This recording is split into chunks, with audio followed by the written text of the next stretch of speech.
Hey everybody, this is Jeff and welcome to runnerg.com. Today, you are probably wondering what in the world is a poor man's rock plate. Well, it's a really cheap way to put a rock plate in your shoe.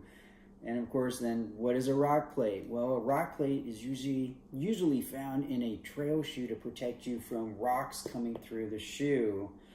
And if you've ever felt a rock come through your shoe and hit you, pierce your foot, you know what I mean. It's not the most pleasurable feeling thing. It can actually really ruin your run.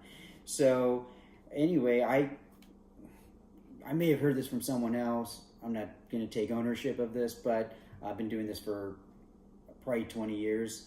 And this is how you make a poor man's rock plate. So it will protect you from rocks from piercing through the shoe, but it's not going to give you any more tread, obviously, and more traction. So if you're looking for that, that's not going to happen here. I may have a video in the future if there's a trick I can find to do that, but this is to protect you from the rocks from piercing into the shoe. And what you're going to need is the shoe. You're going to need the insole from the shoe. You're going to need a box. You can even use the box that the shoe came with. And you're going to need a pen, and you're going to need scissors. And what you're going to do is take the insole that came in the shoe, put it on the box, take the pen, do an outline of that insole that came in the box, in the shoe, and then cut it out.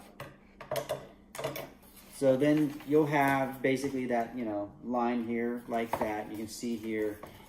When you're done, you'll have that piece here. One note, you're going to need to make two of these. All right, so one for the left foot and one for the right foot. You pop this into the shoe like this. All right, and then you're going to take the original insole, pop that in the shoe.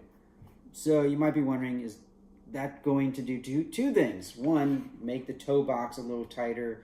Yes, it will. It will make the toe box a little bit tighter. So you're going to want to make sure you have a shoe that's wide enough, or get a shoe that's going to, make sure you have enough room in the toe box to be able to do this. It will make the shoe a little bit tight, a little bit snugger, very, very little bit snugger. But if the shoe was already snug to begin with, which I don't recommend, it is going to make it a little bit snugger, at least for a little while until it breaks in.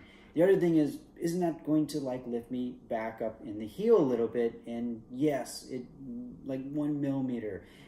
If that makes you feel like you're slipping, like you're popped out of the shoe a little bit, there is an alternative way you can do this. You will lose the heel protection, but you could just do this and pop it in there. You might feel even this line. I don't do this because I would feel the line. But the big thing is you won't get the rock protection right here. And I've had rocks nail me right back there, actually in the shoe. Like right here, it's very open, and so the rocks can't come through there. Again, this thing will break in after, say, 20, 25 miles. So I wouldn't be too worried about it. So anyway, that is how you make a poor man's rock plate. If you have your favorite road shoe, if you like shoes like this Convara from Saucony and you really wish they'd made a trail shoe, or you just like running it on the trail, it's enough traction for you, but you do feel these rocks come through, this is a good way to get rid of that. So anyway, obviously if it's a big enough rock, it may pierce through this too, but then again, it may pierce through a rock plate on a trail shoe that comes with one. So anyway, it doesn't cost anything. Now you know, and you can enjoy your favorite road shoe on the trail. This has been Jeff at runnerg.com. Thanks for watching, and you can catch us on Facebook and Instagram, YouTube here, and also our website, runnerg.com. That's it. Thanks, guys. As always, move well and live well. Thanks. Good night.